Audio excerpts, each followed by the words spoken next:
Good morning, everybody.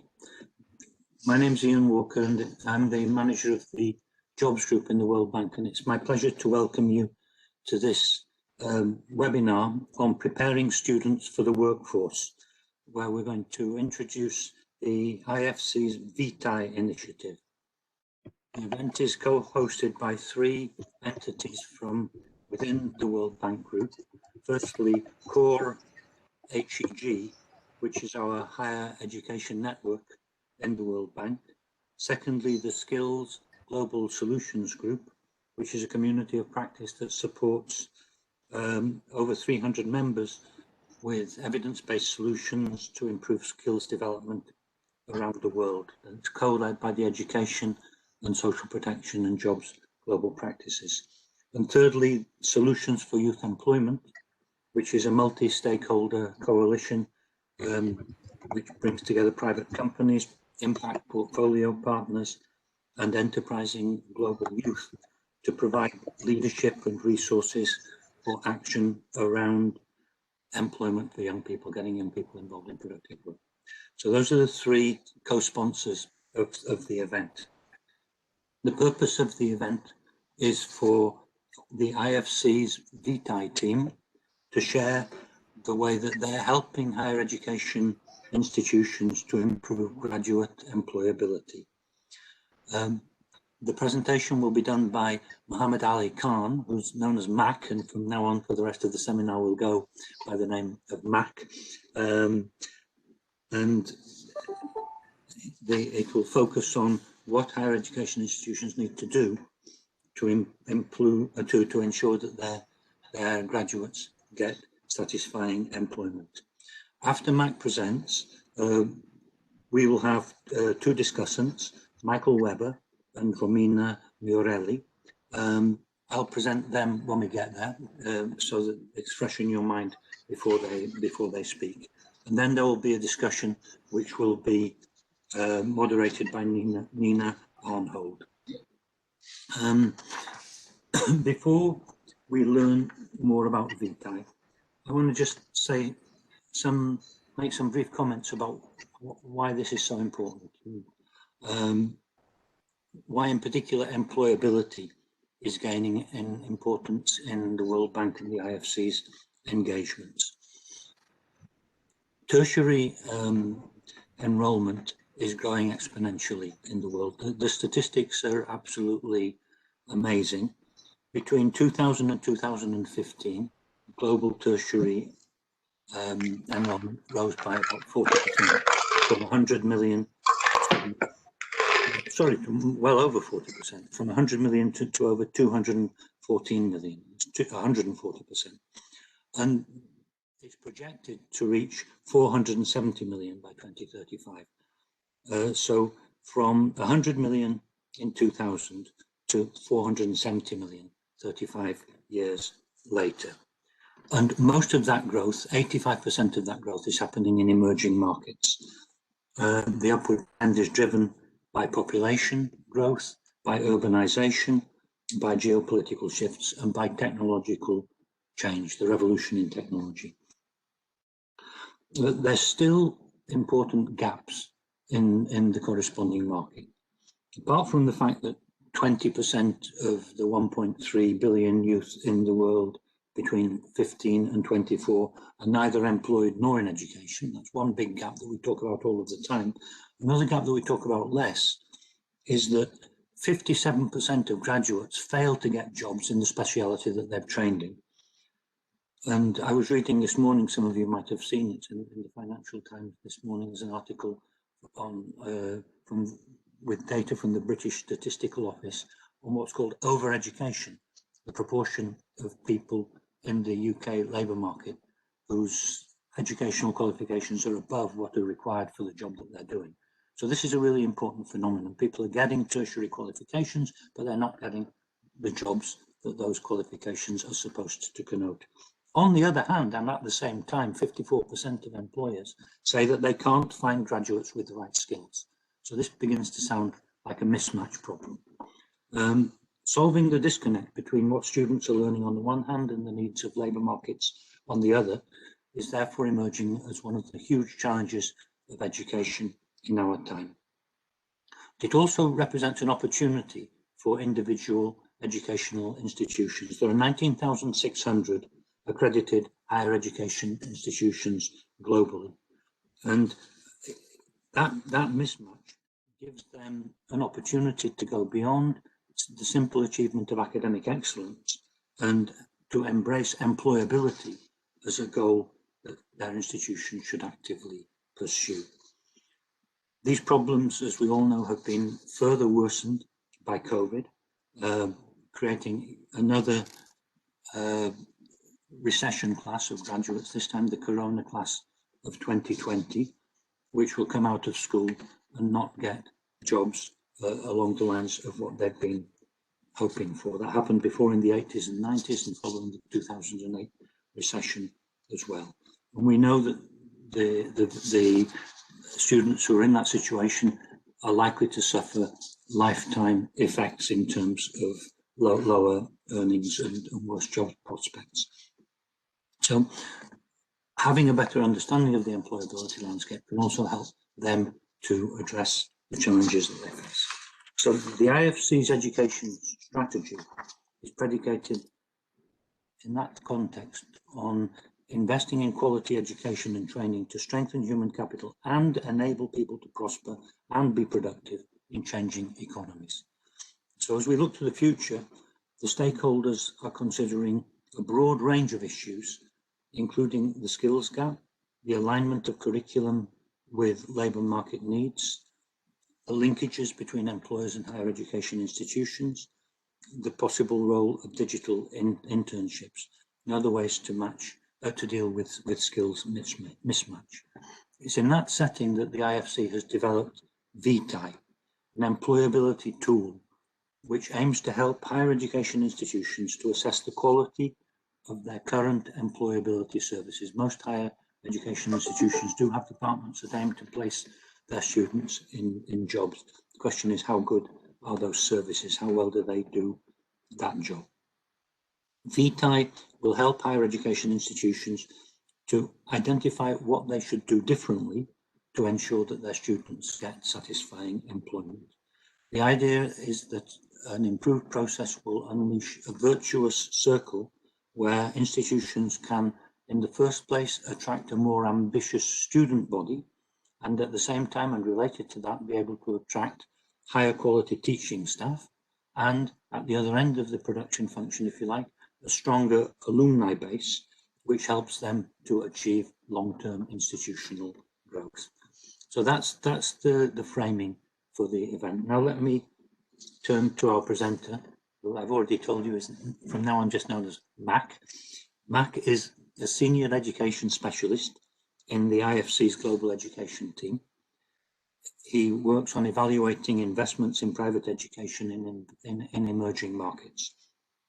Mac has spent almost 30 years in higher education, working in both in operations and in investment advisory roles at universities and colleges in both developed and emerging markets. At the moment, he's working on Brazil, East Asia and the Pacific, Eastern Europe and Central Asia, and the Middle East and Northern Africa regions for the IFC. Mac has a master's in international business from the University of Illinois at Urbana-Champaign. So with that, let me hand it over to Mac. Thank you, Ian, for that introduction, as well as for setting the scene for us so well. So first, let me thank everyone for the opportunity to share, particularly GSG, CoreHeg, and S for YE.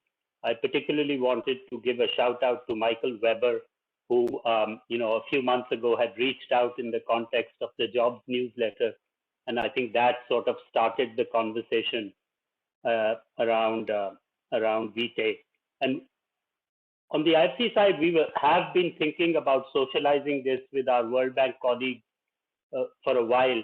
So I think this is a particularly opportune time, as of late we are having increasing number of interactions and discussions with bank colleagues on the education side on how we can use Vitae in the public sector. So it's a really good timing, and thank you for the opportunity. I'll just go ahead and share my screen, and then we can get started.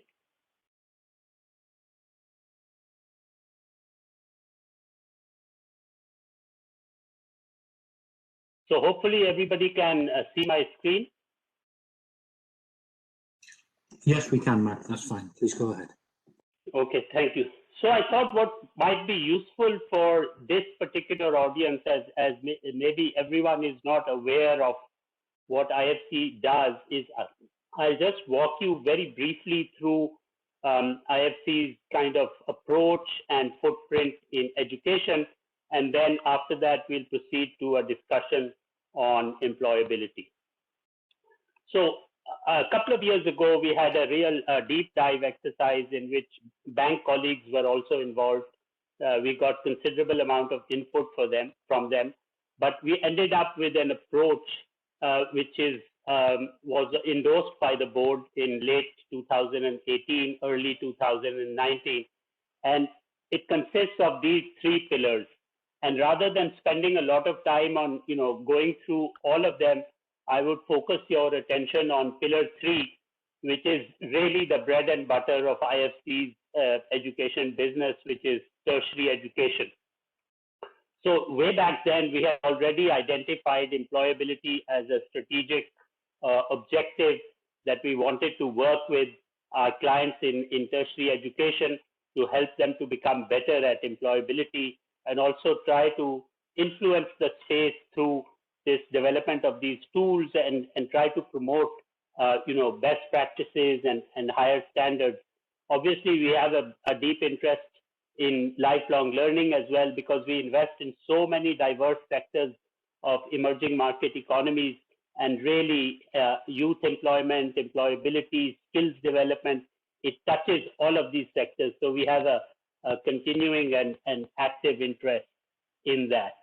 So just to give you a bit of flavor on the size and scope of it. So over the last, I would say, since the early 2000s, we have invested over $2 billion in education, of which I would say 85% has been in some form of tertiary education, right? Much smaller percentage in basic and other education, and a nascent but growing footprint in disruptive technologies and ed tech. So the size of the portfolio is about 700 million as of today. The geographic spread is also, as you can see from this, is a bit skewed. So traditionally, we got a lot of traction in Latin American markets as they began to deregulate and open up in the early 2000s. So Brazil, Colombia, Peru, to some extent Mexico and Argentina and Chile have been the big sort of markets for us.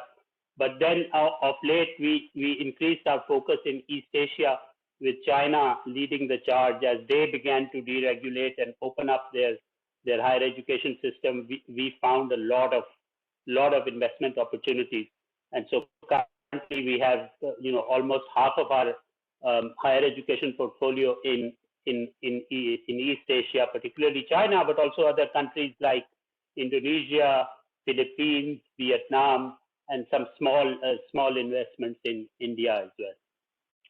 So part of what we do at IFC, in addition to investing and providing advisory services, is that for the benefit of our clients, but also for in terms of producing knowledge, we have produced a series of case studies on particularly our tertiary education and some of our ed tech clients, and these are available on our website. And if you are interested in learning more, I would encourage you to look at these. And these are quite well written, comprehensive documents that talk about their strategy, what kind of markets they serve, what are the challenges they face as private education companies, etc. And so very interesting reading. So let me come to Vitae, which is a new name. Initially, for the first few years of its evolution and development, we just called it the employability tool. But about 6 to 8 months ago, we decided that we were going to rebrand it and position it in a way that it attracts a little more interest and traction from the clients and the markets that we serve. So we we went through an exercise and we have renamed it Vitae. So just before I get into the details of Vitae, let me tell you a bit about the genesis and the backstory. So as I mentioned, we had started to invest in Latin America, and round about 2012, 13, that sort of period, we started hearing from our clients in those regions, particularly countries like Chile and Peru, about government pushback and even social pushback on private education, particularly private for-profit education, which in some of these countries was actually not even allowed by the regulation, but there were ways in which these companies could operate with many governments turning a blind eye because frankly, these companies were fulfilling a market need and they were helping governments to sort of address the access issue. But based on that, at the behest of some of our clients, we said, look, let's do a bit of a study to study the impact of private for-profit education in terms of the outcomes, in terms of what pathways students take after they graduate, what kind of jobs they get, what salaries they get, and how does this compare to other either pure public institutions or private non-profit institutions. So we carried out a sort of a quasi-impact evaluation ex ante, taking a look at Mexico and Peru, where we did a comparison between public and private institutions and studied the pathways and the sort of fate of their students. And what we found was interesting. I mean, Mexico, the results were a little more compelling than Peru, but what we found was that there was really no difference between the graduates in terms of the fact that they could find jobs within 6 months of graduation or a year of graduation. They were able to find jobs in the fields of their specialization. They were able to get market-based salaries. They were able to progress within their own careers at a satisfactory rate. We looked at the gender element. Women were doing as well as men. We looked at the intergenerational mobility. We found that the cohorts that we studied, all of them were doing much better than their parents' generation. So, for example, in Mexico, we found that out of the female graduates, their mothers had been engaged either in domestic work or as being employees in a household. But the next generation, they were in nursing, they were in paralegal work, they were in more white-collar professions in the digital media space, etc. So it gave us a bit of comfort. And then our clients basically used this data and this analysis to go back to governments in the region where they said, look, private is not bad. Private for-profit is certainly, fulfilling the needs of the marketplace, given that access to public institutions is not widespread or not universal. And so that was really the start of the discussion around employability. This then led to larger, wider conversations with our client companies, particularly in Brazil, who were sometimes struggling with this notion of relevance. Are the programs that they provide, are these relevant to the needs of the labor market? And so we began to look at this in a lot more detail. In one of my previous lives in higher education, I had been involved in setting up employability services for an emerging university in a developing country.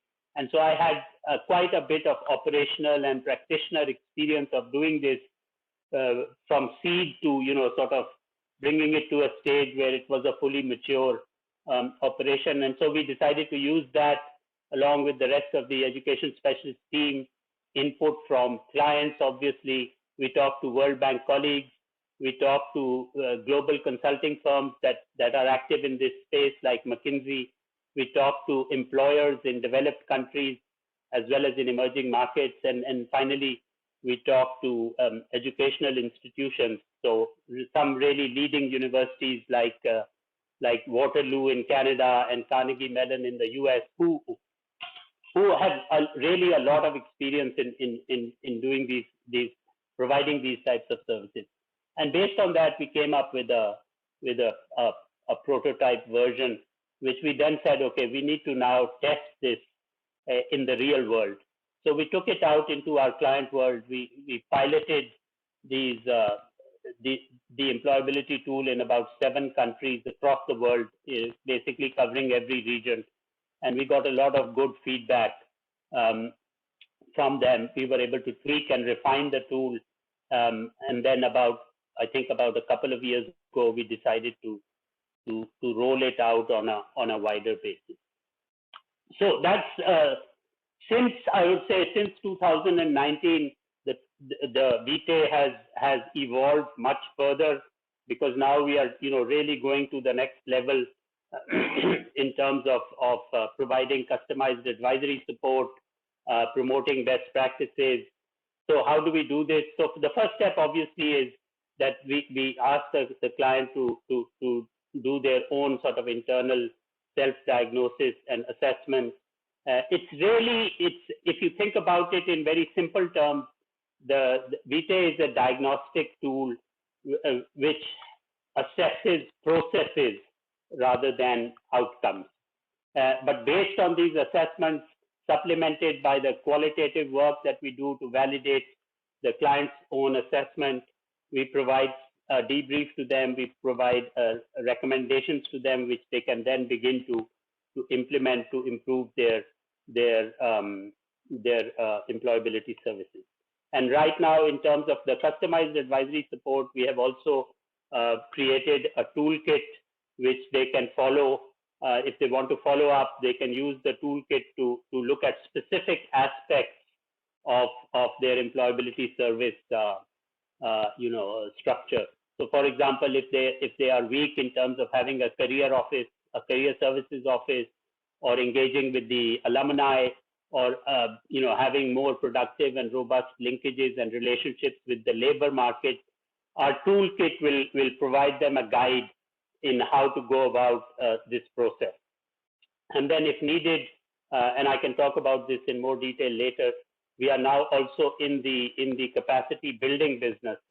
So at the end of these assessments, 2 things typically happen. One is the client will say, well, thank you very much. These are really, useful insights and recommendations. We'll take it from here. And another response which we are increasingly now hearing is, thank you very much for these recommendations. Now, could you please also help us with implementing these? So I think that we are getting into now a much more value-added phase of the Vitae product and the service. So that's what we are doing. So in addition to that, what we are trying to do now is to socialize this on a global scale. We have just recently set up a website, vitaeready.org, which not only provides detailed information about the product, it also provides content and knowledge about global trends and thought pieces and blogs and so on. So I encourage you all to visit it. You can, even if you are a higher education institution, you can fill out a brief, a mini or a micro version of Vitae and do a rapid self-assessment. And if the results you find are accurate, and if you find that that leads to a greater interest, then you can reach out to IFC, and we can have a discussion around that. We're also socializing it through these how-to webinars. I think we've already had 4 on different subsets of the tool and other topical issues that are of interest. We invite global experts from academia as well as from industry and practitioners to talk about their own experiences. Абонент временно недоступен. Перезвоните позже. The subscriber is not available. Sorry, can you still hear me? We can. Actually, I would just ignore that, Mac, and just okay. Come on. It was a test of your nerve. I think they succeeded. Okay, so back to the agenda. And we are also reaching out to within the World Bank fraternity to different regions. So we just had a presentation for the ECA team, the education global practice, and happy to do it for others as well. So what is it? So as I described it earlier, it's a survey-based diagnostic. It, I guess, consists of three main components. The first part is an institutional self-assessment, which can pretty much be done by the HEI themselves. The second part is a student survey, where we either, we at the time of signing the engagement with the client, we would ask them to pick a faculty. Particularly in the case of somewhat larger institutions, it becomes a little unwieldy and difficult to manage if we have all of the faculty. So they would typically either pick a very small faculty, or sometimes a very large faculty, or sometimes a faculty where they feel the employability challenges are the greatest, or if it's a new program where they don't fully understand the labor market, that might be used as a test bed. And then finally, also an alumni survey, because we believe and we know from experience that the alumni can play a critical role in employability and in their engagement with their alma mater in so many different ways. They can help the institution to become better at employability. And so we feel that it's an important stakeholder voice that we need to capture in this process. So as a result of this, on the completion of this kind of stage one of data collection, typically in pre-COVID days, a team of 2 or 3 people from IFC would go in. We would like to validate everything that we have collected as data during the survey. So we would spend a few days with the client, meeting with their top management, their leadership, their faculty, their staff, people, administrators who are engaged in employability, and also talk to focus groups. So we would have focus groups with existing students, with alumni, as well with typically one-on-one interviews with their key employers to try and understand their take and their sort of their lens of how they look at this particular institution. And so after these 2 stages are over, we would put together quite a detailed report, which not only provides them a score on their employability, so it's a 1 to 5 scale. They would rate themselves, and there would be a back and forth discussion on whether we agreed with that assessment, and then we arrive at a compromise. There would be a diagnostic of the practices that we observed and the processes, and we provide recommendations on that. Tell them where they are good, they are doing well, areas that they could improve, and then the recommendations tend to be quite customized and focused towards the individual client institution, and that really largely depends on stage 1 and stage 2, what we learned, and that coupled with our own experience of having done assessments in different parts of the world and different institutions, but also our own practitioner experience from our own kind of past lives, having worked in higher education. So that's what happens at the end. So it's quite data driven. It does provide a benchmark, although the benchmarks are we are in the early phase of the benchmarks because we don't really have a truly critical mass of institutions yet to be able to have meaningful and comparable comparisons. But on a confidential and anonymous basis, we can share with an institution in Colombia, for example, that, oh, look, we did this in Brazil with a similar institution. This is how they fared. We did a similar one in the Philippines or in Jordan. This is how they fared. But this is a work in progress. It needs a lot more analysis and a lot more refining and rigor before we can sort of say that, look, this is a meaningful benchmark. Obviously, confidentiality is maintained because many clients don't want this information to be shared publicly. So the actual diagnostic looks something like this. It's based around 70 questions across 5 different areas of assessment.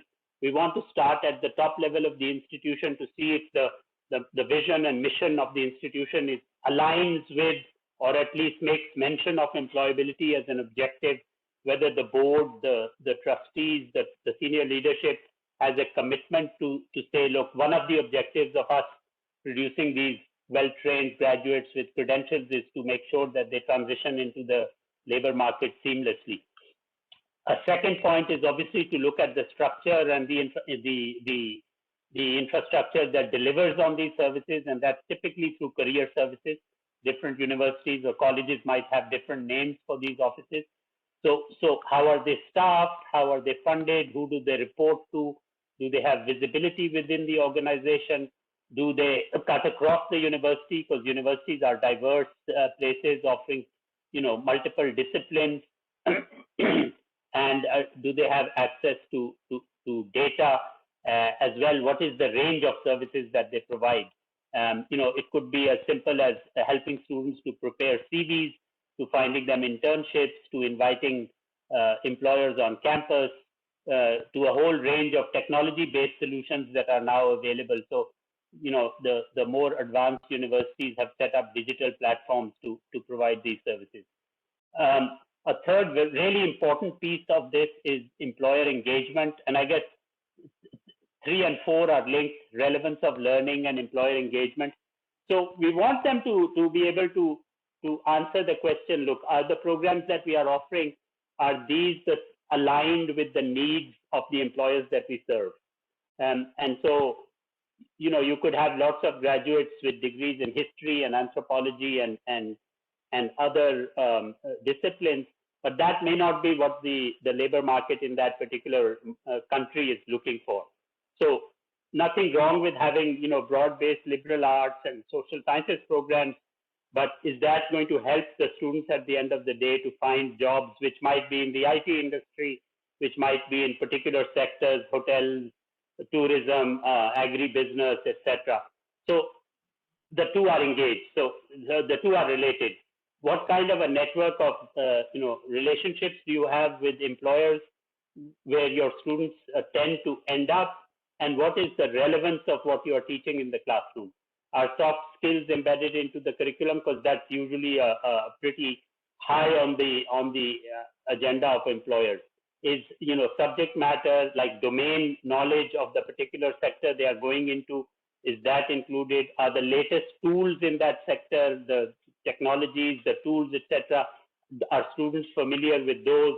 So these type of questions help us to assess how relevant the program is.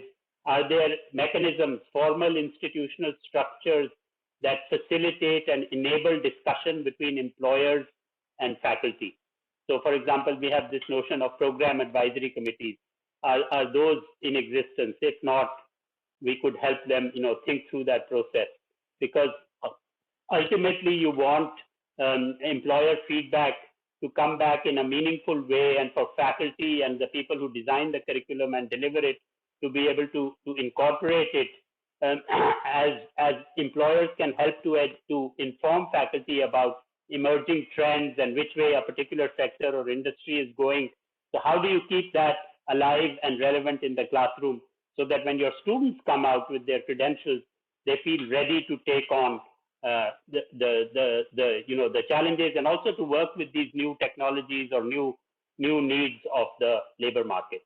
And the final part of it is just making sure that throughout the process, we are looking at output and outcome measures. So, for example, the graduation rate, the quality of data they have around their alumni, because they can be such a critical piece, a critical part of the employability service structure.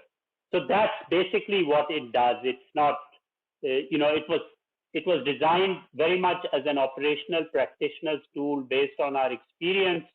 It doesn't go very deeply into curriculum, for example, right? It's not a tool that evaluates pedagogy but it does look at the relevance of learning from a process point of view.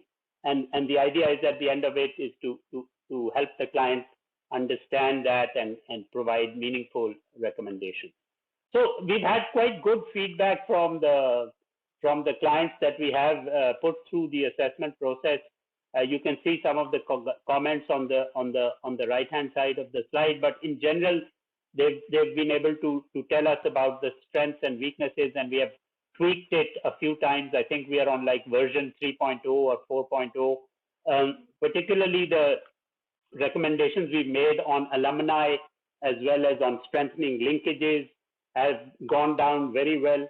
And we've, since we've done this, we've been able to provide some training workshops on these things as well. So this gives you a sense of, this is not a complete list, but it gives you a sense of where we have conducted. These are a mix of existing clients and potential clients. And geographically, you can see they're a bit skewed towards LAC, towards Sub-Saharan Africa and MENA. We've had less traction in Asia so far, even though we have a big investment portfolio there. But at least both Sub-Saharan Africa and MENA regions are priorities for IFC from a development standpoint and from an upstream and creating market standpoint. So we are focusing quite a bit of attention here. Couple of case studies that I wanted to share with you. So the one thing that I didn't mention is that even though we designed it with our own clients in mind, so private, either for-profit companies or not-for-profit institutions, but it's open to potential clients, and also we have opened it up to public institutions. So Ghana is a good case study in point. We were approached, I think, by a donor to help the public sector institutions in China in Ghana, as they were transitioning some of their, I think, institutions into technical universities. So they were transforming their polytechnics into technical universities. And so we did this assessment for all 10 technical universities. I think they have around 60,000 odd students. And the idea was to help them to become a little better at this. And some of the findings that we found, which was not unusual and not different from what we found in our private clients, lack of performance indicators and data. The regulator has a certain mandate, but the institutions don't seem to have aligned to it fully. Infrastructure for career services and alumni engagement is fairly nascent.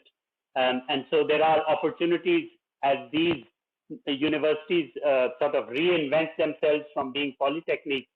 There's an opportunity for them to differentiate themselves from the kind of the traditional, maybe research-based public universities and compete for different segment of the student population, but also become more relevant for the labor market. And so part of what we've done for them is helping them to improve capacity. My colleague Delila Sonic, who's on the line, can speak much more articulately as she was leading this project. But I think current status is that it's in an M&E phase as we try to evaluate the results of the assessments that we've done. And I think they've already completed the 4 of these exercises and working on the balance. The other example I would share is Badr University, which is has strong potential to be a client, and their parent company is a client for their K-12 operation. It's a medium-sized university based out of Cairo with about 11,000 students. As they are multidisciplinary as well, as they begin to expand their offerings, they felt the need to look into their employability, because even though they have some faculties that are very large, and given the overall economic and employment situation in Egypt, they're also competing with some of the flagship universities in Egypt, and they are a new private university, so they have yet to make their mark in the marketplace and establish a really a real brand. So they felt that this could be a very useful exercise for them in terms of assessing institutional practices and so on. So here, I think we've gone one step further. Based on the recommendations, they asked us for active hands-on help. And so we've been conducting workshops for them in providing, in how to set up career services. I think we are about to also do with them workshops on setting up an institutional research function so that their data collection and analysis capability improves. And one thing that came out of this that was not part of employability is that they asked us for help in internationalization. They want to position themselves as a regional player And so because of our own experiences, myself, Dalila, and we also went to, find some external help for this. We were able to help them do that. So when we do these training workshops and implementation, we typically don't only rely on IFC's team because we don't have all of the expertise in-house, but we will go out and find the experts from reputed higher education institutions, from consultants, from practitioners of this. So that was my last slide. So this is the core team that you see on the right is the core Vitae team. But as I said, we have really built up our bench strength in this area. We now have probably another 10 to 15 experts who help us. And I can talk later about what we see as the future and how this links up with the World Bank. But for the moment, let me stop there. Thank you for your attention. Many thanks, Mark, and many thanks indeed for being so punctually timely. I was about to send you a chat message saying time up, and you said that's my last slide, so that's perfect. But fascinating presentation. I should say that for me, this all resonates greatly because I started my life in development teaching in a developing country university. I spent 5 years in the National University of Honduras in the late 80s and early 90s. And what really struck me at the time being in that institution was that its main function was to prepare people for jobs in the public sector, in government of one sort or another, certify them, and then they would get jobs in the public sector. And so their relationship with the private sector was very, very ephemeral. But of course, public sector universities are very important. So I was glad to see on your last slide that you were talking about support to the public sector universities in Ghana. If one were to go back to those numbers I was quoting at the beginning about the scale and rate of expansion of universities in developing countries, I'm pretty sure that we would realize that the lion's share of those university places are actually in public institutions. So finding ways to link them to the market in multiple ways, including actually to first-class universities that can help them to provide quality control of their own education is a really important challenge. But anyway, my job at this moment is to introduce the discussants. We have two excellent discussants for this session. Let me briefly tell you who they are. Oh, and actually, before I do that, can I also say, and I forgot to say this at the beginning, that there is a chat function where people should please put in any questions or comments that they would like to put to Mac or to the meeting at large, so that the moderator, who I'll present in a moment, is able to manage the discussion once the commentators, the discussants have made their comments. So the first discussant is Michael Webber. Michael is a senior economist in the Jobs Group, so he works with me in the Jobs Group in the World Bank, and he's the co-lead of our Labour and Skills Global Solutions Group. Michael has an extensive curriculum involved in jobs diagnostics work. He's worked on lending operations, on labour law reform, and on impact evaluations in places as different as East Asia, Latin America, and Sub-Saharan Africa. He's published on labour regulations, on youth employment, informality, active labour market policies, and unemployment insurance. Recently, he's been very involved in monitoring global and regional jobs trends, including leading the COVID jobs impact monitoring activity that we have underway at the moment. And he's contributed toolkits for labour market analysis, jobs indicators, and research on data quality issues in the corresponding databases. Michael holds a PhD in economics and master's degrees in economics and commerce. I'm also going to present, before I hand over to Michael, the other discussant, who is Romina Miorelli. Romina is an international consultant who's been working for the World Bank's global practice on education since 2011, with a focus on tertiary education and skills. She developed a toolkit for the development of graduate tracer studies in Central Asia, She provided advice on a national system to track students in Belarus and reforms to the TVET system in Romania, also with the idea of aligning it with labour market demands. She's worked outside the bank for the ODI in the UK, the Civil Society Institute in Georgia, Doctors Without Borders in Latin America, and the Education Ministry in Argentina. She holds a PhD and master's degrees from the LSE, and she's teaching at the moment at the University of Westminster, where she focuses on the politics of public policy, and she's published in specialised journals such as Policy Studies and the Journal of Development Studies. So the discussants have 5 minutes each. Michael, you have the floor. Thank you, Ian, and thank you, Mac, for your presentation on IFC's employability to Vitae. Expanding access to quality and affordable education is a central element to mitigate poverty and make progress in human capital development and its utilization. In developing countries, private education providers certainly play a critical role in the provision of education and skills training that is relevant to the needs of labor markets. I'm saying this as most countries, however, continue to struggle in delivering on the promise of education and skills development for better jobs and careers. As we heard earlier, from 2000 to 2015, the number of students enrolled worldwide rose from nearly 100 million to more than 215 million. This number is expected to rise to reach more than 470 million by 2035.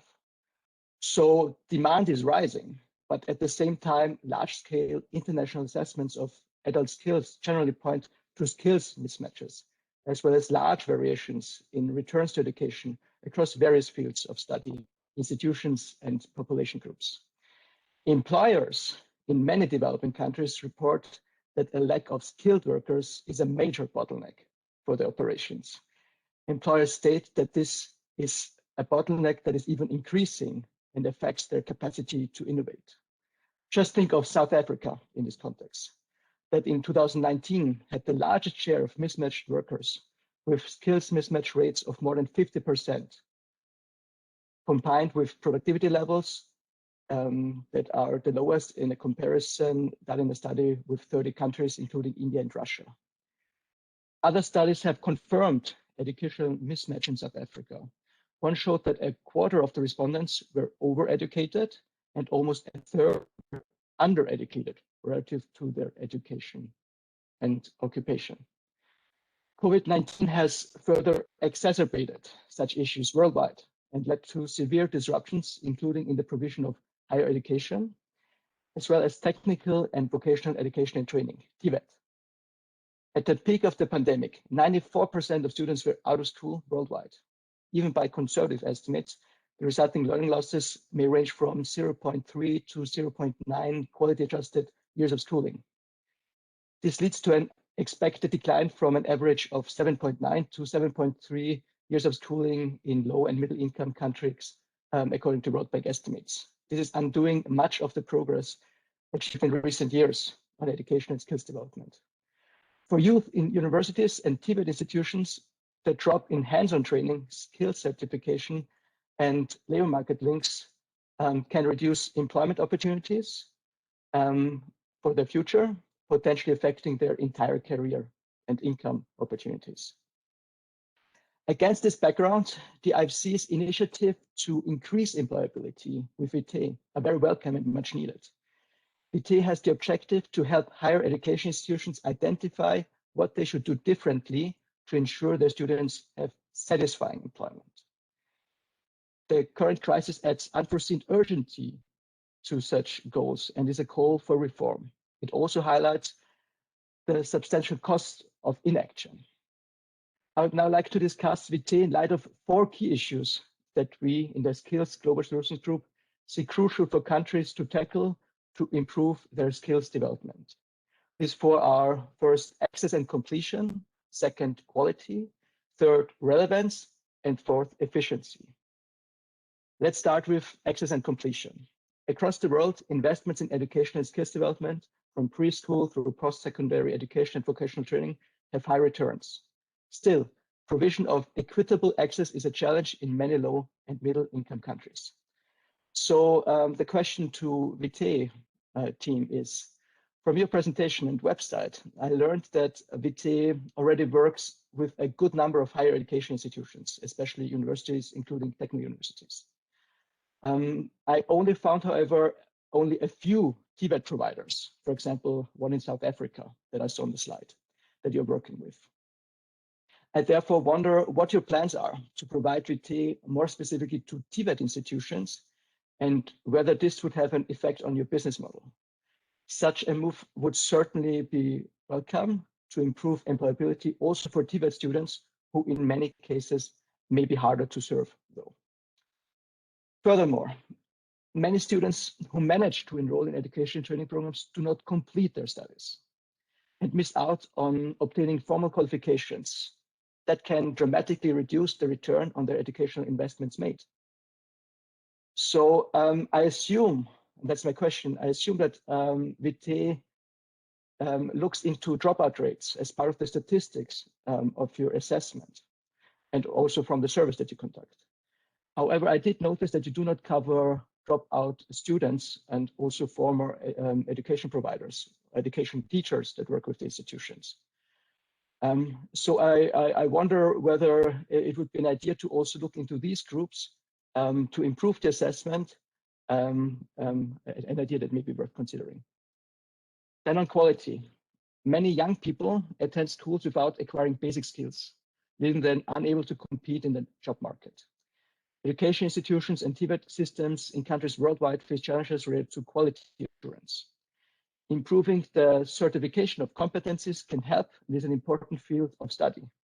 More recent studies focusing on the changing nature of qualifications and competencies, specifically look into the impact of digitalization on both jobs and the way we describe the competencies required for jobs of the future.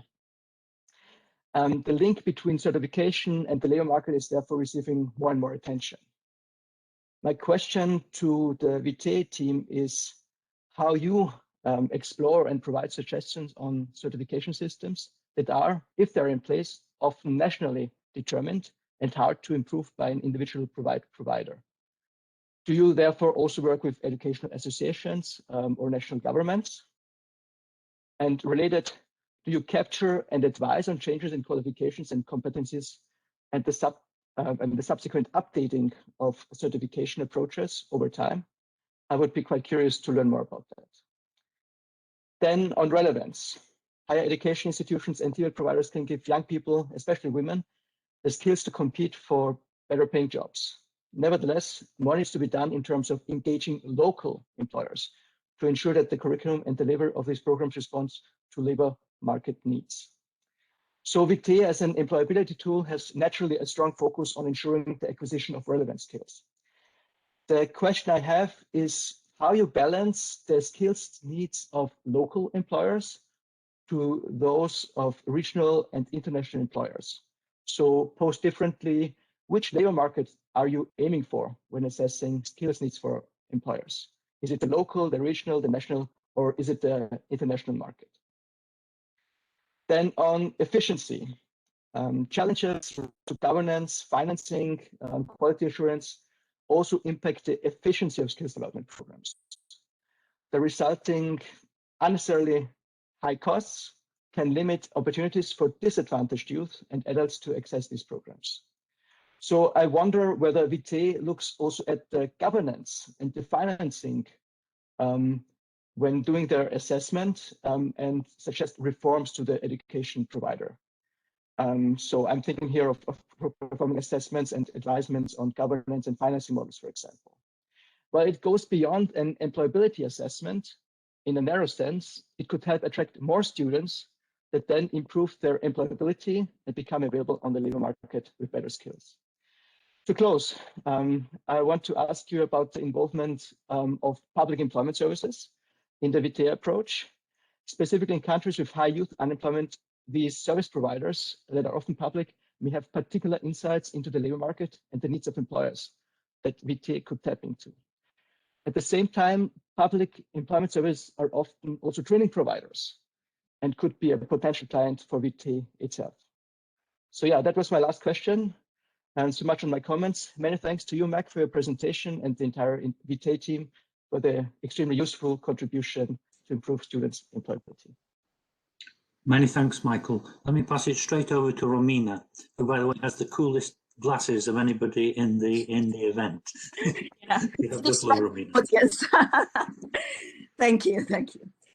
Okay, yeah. My comments are mostly focused on the tool itself. I am amazed at the methodology of the tool. As a methodological nerd, perhaps I could call myself. I think it's impeccable. Is the dream of anyone advising higher education institutions on employability. I think in terms of the coverage of the dimensions, the stages, the ways in which you involve, you gather data from different stakeholders are perfect, fantastic. So my questions are most about the implementation of the tool, both in terms of how you diagnose the situation, but also and perhaps mainly on how you advise afterwards, which you said is where you are at the moment at that stage, mostly developing your recommendations and how to implement your recommendations. So that's but in all this, what I would like to bring in is more like the higher education perspective. So essentially, I would like to understand how in your implementation of this tool, you take on board different aspects of higher education beyond employability that have to do with mission or the functions of higher education. And some of these things were already mentioned by Michael, so I might refer more quickly about that. But I'll be brief. I tend to speak a lot, but I will try to focus on my questions. Talking about the mission, for instance, I think it is a very, very welcome, this contribution to decenter the focus of the discussion on higher education from the research excellence pursuance that always every university now wants to become excellent in research outcomes, and put the focus again on the students and on the teaching and learning mission that I think has been a little bit overlooked in recent years. So that is very much welcome. However, I think these two missions of the universities or the higher education institutions are in tension and feed into each other. And my question here is, what you have found in implementing this tool with the staff, with the faculty? How have the faculty responding to the adaptation of their programs or their approaches to teaching to the needs of the labor market? Of course, my experience is that this is quite difficult. So what do you have to bring into the table to learn from? Yeah, I'm not going to get into details of this. I will leave it there because I think, yeah, you may be focusing more on processes, and you said you're not looking at curriculum, but even if you're focusing on processes, I think engaging the staff is essential to exert change. So I'd like to hear how you have gone about that. My other point has to do with more the decision-making aspects of in higher education institutions, and some of these things were touched upon by Michael, but it has to do with what is your advice in situations where you find that the key issue to address in an institution has to do with governance and not career services or data gathering about employment outcomes, for instance. And especially this concerns me because, you know, from the World Bank, we work more with public institutions, and perhaps with a private institution, there is a more managerial approach, and that is perhaps more straightforward to address. But when you have representative bodies, the Senates, where you have to take into account all these different points of view. So what's, again, your experience with that? Again, with finance, what I understand from the tool is that the initial stage is free, but then the 360 degrees assessment and the recommendations are fee-based. So my question is whether institutions that might be more in need of your advice could not afford it. So what are your provisions in that respect? Quality assurance, again, Michael mentioned this, but in particular, I am interested in how you advise institutions in terms of what may be perceived as limitations that may come from quality assurance agencies in terms of innovating or changing the curriculum. Again, what's your experience with that? And I know I'm running out of time, so I'm going to skip to very quickly one point that has to do with how you see this system working beyond institutions and more at system level. How would it work if all institutions wanted to implement this kind of tool and all of them want to become market leaders in employability? I'm curious to know, you said for the moment the information you produce is confidential. Well, what would happen if they all had to publish their results on employability? This is something that is already trying, the European Union, at least in Eastern Europe, is trying to do this, for what I know, and it's creating a lot of conflict because for some universities, for some institutions, this may be a marketing element, but for others, it can be very detrimental for their reputation. And the final thing, and I leave it there, I am curious to know, in the context of your methodology, how you research about the employer's satisfaction with the graduate skills. If you go by career and economic sector, if you link individuals that are graduates from a university and then are employed actually with one employer. I'm interested in this because I'm a methodological nerd, how you've done this. Thank you very much. Thank you so much, Romina, and thank you for sticking to your time. So let me now introduce Nina Arnhold, who will be the moderator for the discussion. Nina's a lead education specialist in the South Asia region, and she's our global lead for tertiary education. She's been at the bank since 2006, and she's worked as the Human Development Sector Coordinator for Central Europe and the Baltic states, and before that was in the Middle East and North Africa region, where she was Programme Leader for Higher Education and TTL on lending operations and technical assistance programs. Nina has a DPhil and a master's degree in comparative and international education from the University of Oxford, it's also my alma mater, and a master's degree from the TU in Berlin in Germany. She's authored and co-authored multiple books and reports on higher education and competitiveness. Nina, the floor is yours. Thank you very much, Ian, for this kind introduction and a very warm welcome to everyone, also from COREHEX, the World Bank's Higher Education Group. We are honored to co-host this event and would like to congratulate our colleagues from IFC on this very interesting tool. And I would like to start on the little observations that despite all the concerns we see around tertiary education in the context of increasing enrollment rates and skills mismatch issues, some of us still encourage our children to enroll in higher education institutions. So on this note, I would like to kick off the discussion. And Mac, we have basically two types of questions and comments so far.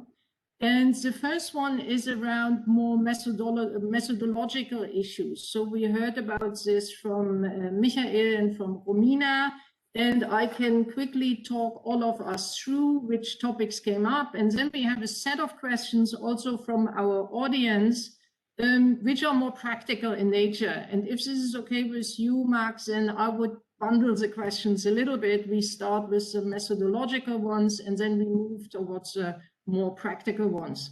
So on the methodological side, we had questions from Michael or Michael on matters of dropout, if this is something which you consider. There was a question if you work with educational associations.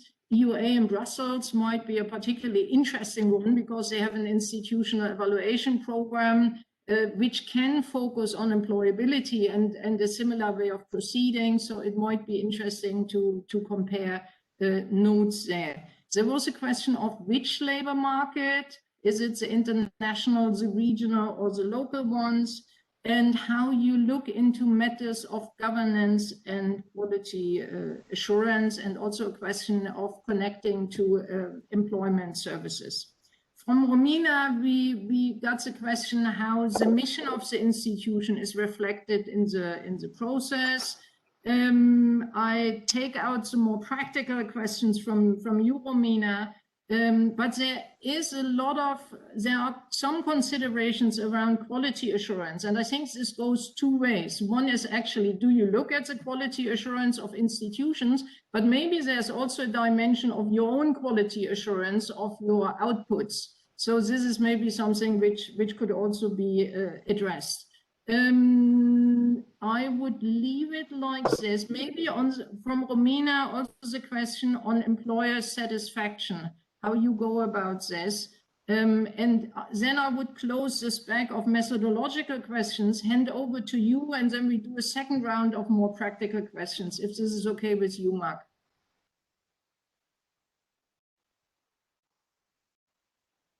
Sure. Thank you very much, Nina. Thank you, Michael, and thank you, Romina. Very interesting and insightful questions. Let me address some of these, and I think for some I might call on my colleague Dalila Suhanek, who is on the line, and I can see her on video now as well. So maybe let's start with the big picture, and I think Romina had talked about governance as well as about mission, vision, which to me are connected. So for us, it's very important when we assess an institution as to what is the commitment and the stake that these institutions have in the employability of their graduates. Because for us, it's a major pillar of our investment strategy. When we develop an investment thesis on a client in a particular market, there are 6 things we look at: access, affordability, quality, relevance, technology, and scale. All of these are important for us, and relevance is critical. If we are either approached by an institution that says, look, we want to expand and we need $50 million to build campuses, etc. One of our first questions is, how closely aligned or tied are you with your local market or your regional market, depending on what constituency you serve?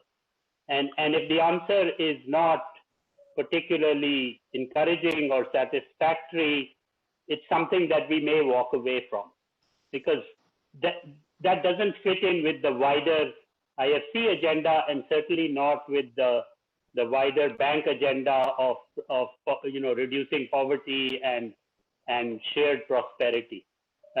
So those are key for us. So when we sit down for an assessment, even in the initial stages, first of all, we want the top leadership to be at the table, or at least some representatives, right? So because we deal a lot with private sector, these are private education, either universities, or sometimes we call them companies if they are for-profit companies, we would like the chief executive or the president to be at the table.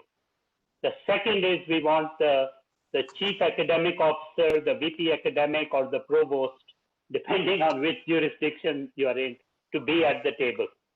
And then thirdly, we want the key stakeholders. So if they decided that they want to assess their faculty of business or faculty of engineering, we want those deans or vice deans or associate deans to be part of this initial discussion, as well as the people who directly deal with employability.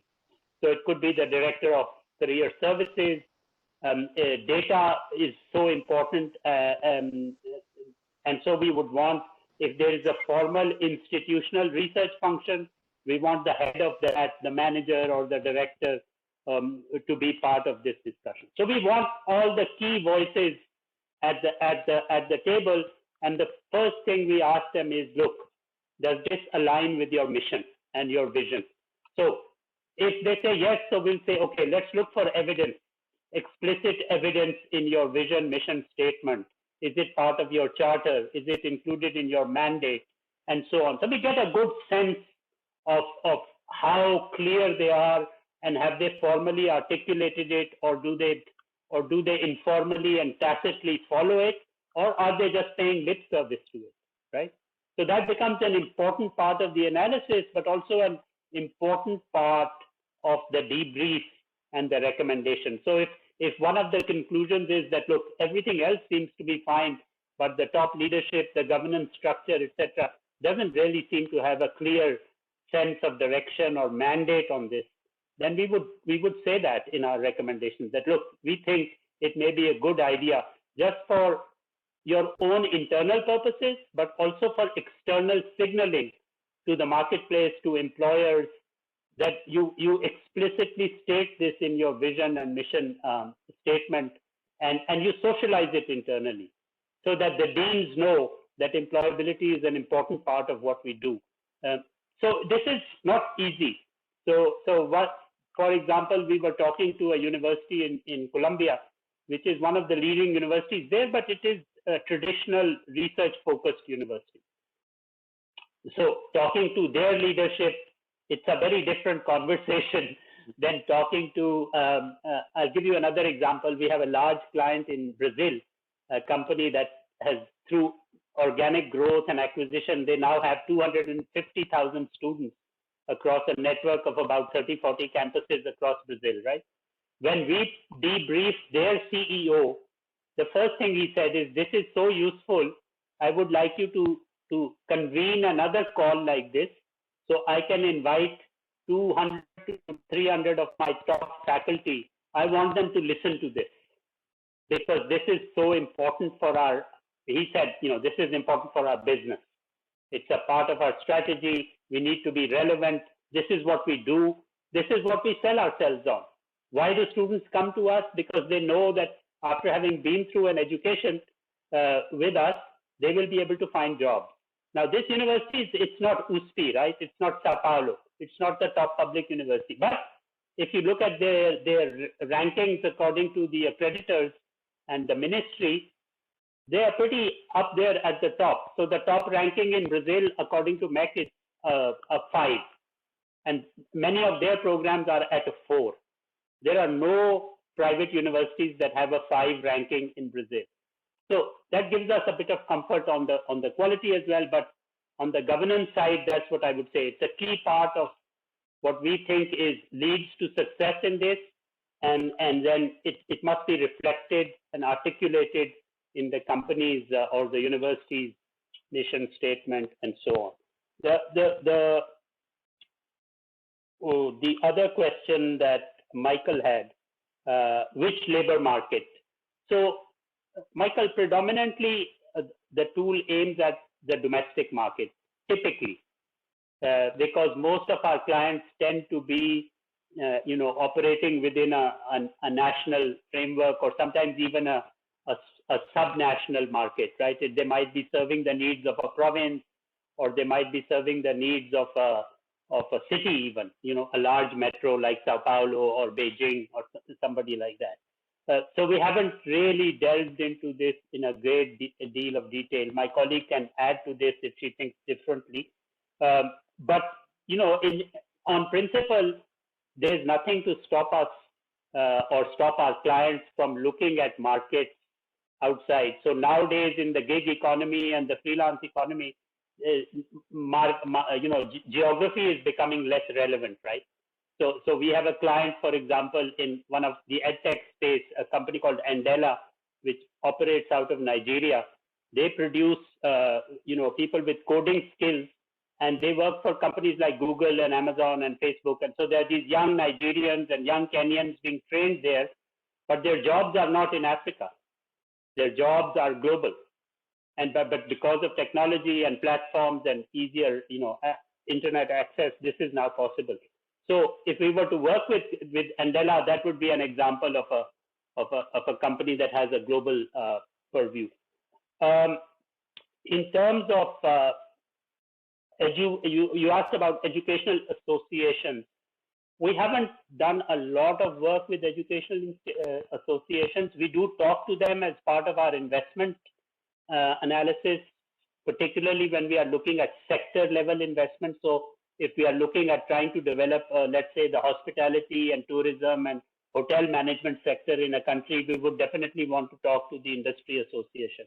What we have done as a result of the rollout of Vitae is we've reached out to WASTE, which is the World Association of Cooperative Education, right? So which is a network of like-minded institutions that really believe in cooperative education, work integrated learning, internships, job placements, etc.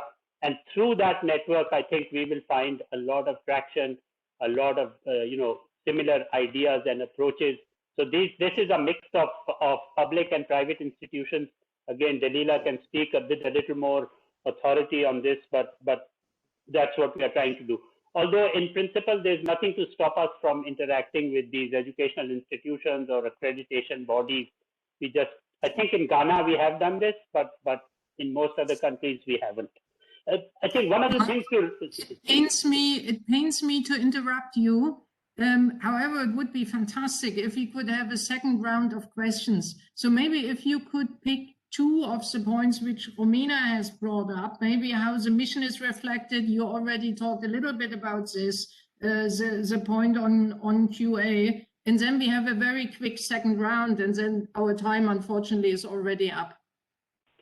Okay, thank you. So let me turn to my colleague now, Dalila, where she can address, I think, a number of these questions under the umbrella of quality assurance. She can also talk about the dropouts and anything else that you think I might have missed out, Dalila. Please go ahead. Sure, thank you, Matt. So just remind everybody that we're looking at processes, not really outputs. So in terms of quality assurance processes that exist at the institutions we work with, we do actually look into whether they have requisite accreditations, additional accreditations, program level accreditations, so beyond national accreditations. So we stick to the formal frameworks on the quality assurance. We then look into internal processes, what type of internal processes exist to ensure quality beyond regulator mandate. So is there a faculty onboarding? Is there in-service faculty training? What kind of hiring criteria they may have for faculty? So we're really looking at whether processes exist in place that allow these institutions to go beyond regulator frameworks on the quality assurance piece, including the internal audit. We do ask questions about dropouts. The 360 actually specifically looks at percentage dropout during qualitative interviews. We also look at dropout between year 1 and year 2 and where the attrition rates are the highest. And we take a look at, particularly in Latin America, we look at whether there is a difference between online providers and on-site providers, different campuses. So we do look at the dropout rate. And then the relationship to output if there is data on employability of those students. The other type of interventions that institutions have to ensure higher retention, like remedial courses, improved access or streaming students to ensure retention, what kind of interventions they make on learning support services. Those questions are part of our qualitative interviews with the stakeholders. I recommend it in terms of how faculty receive this and how these large institutions interpret.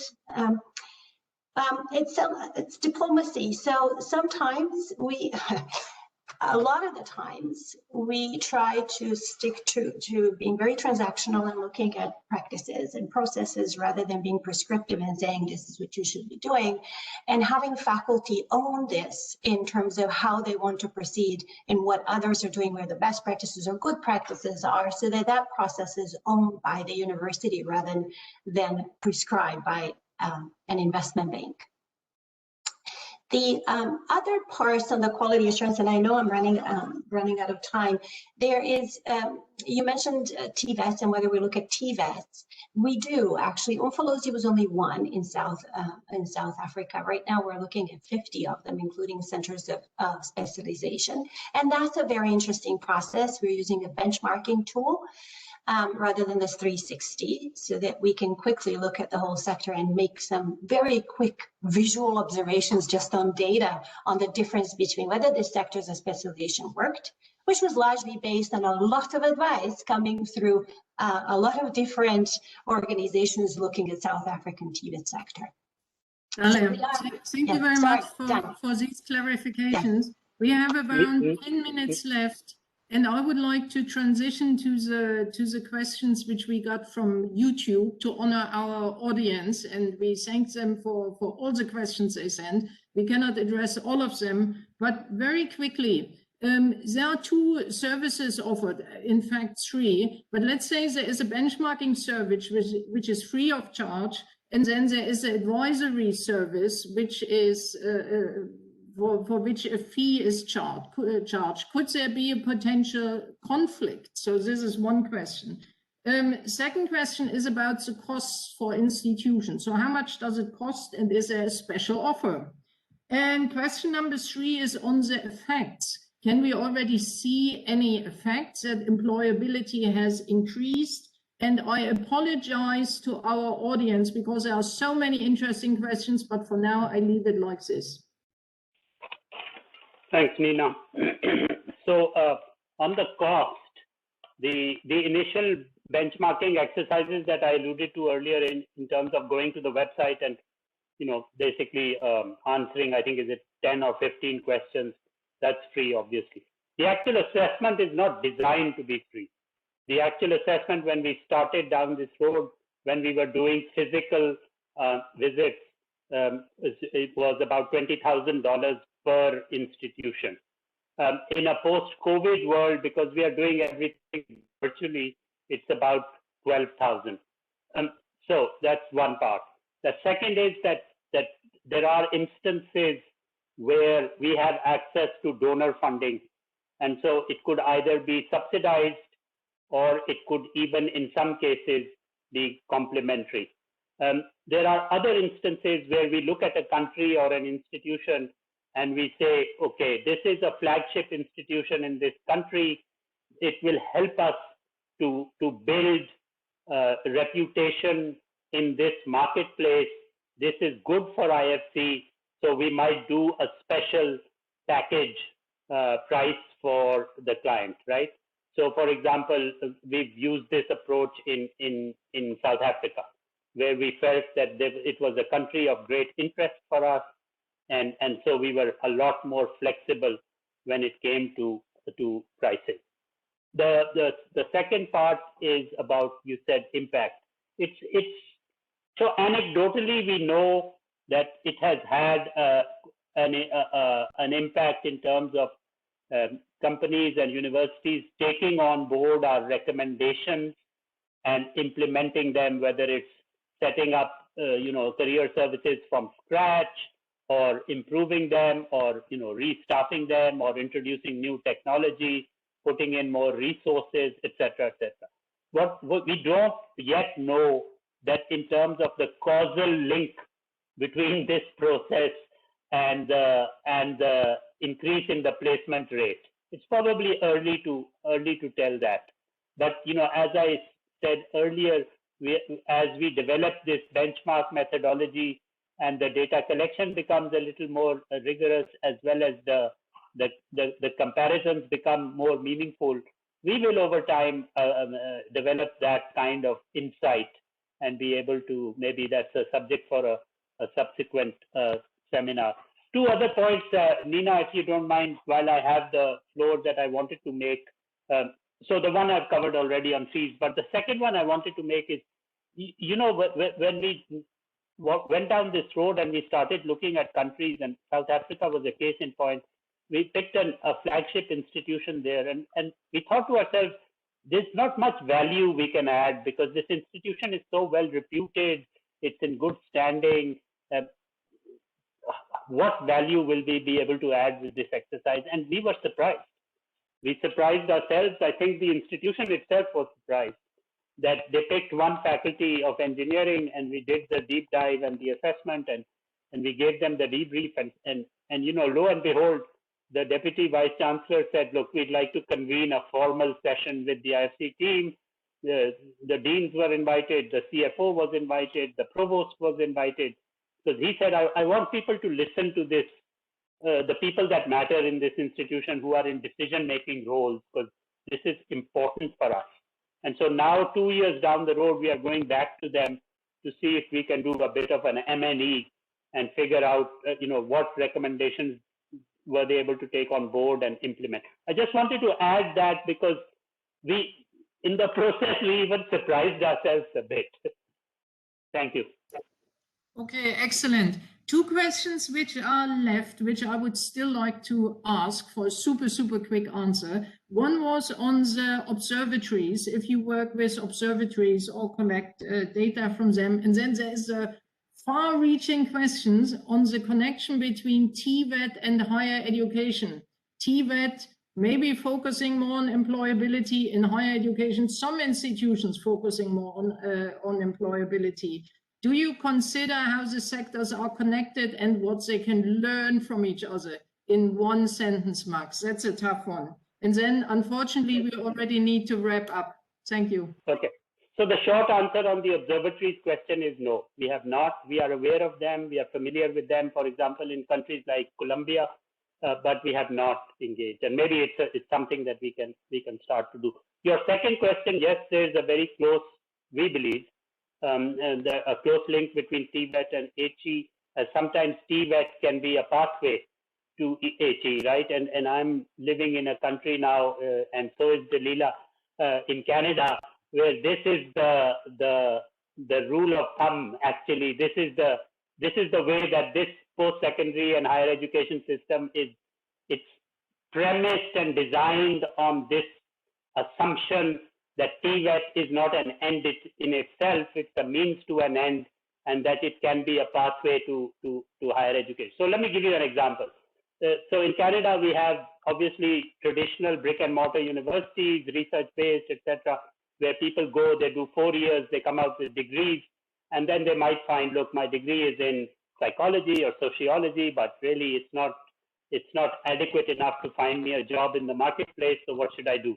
So we also have a network of really good community colleges in the country, right, which provide applied education through postgraduate diplomas, postgraduate certificates, as well as 4-year applied degrees, which are differentiated from university degrees. So what happens is that if a university graduate finds that they need to still upgrade their skill sets and to be more relevant to the job market, they will go to these community colleges and spend a year doing digital media or advertising or, forensic accounting. So they might have a degree in accounting, but they didn't know much about forensic accounting or, cyber security.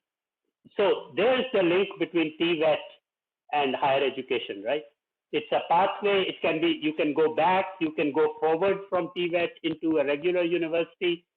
In Canada, there are agreements between universities and community colleges, which will say, okay, we will give credit to your TVET students when they come to our degree program, right?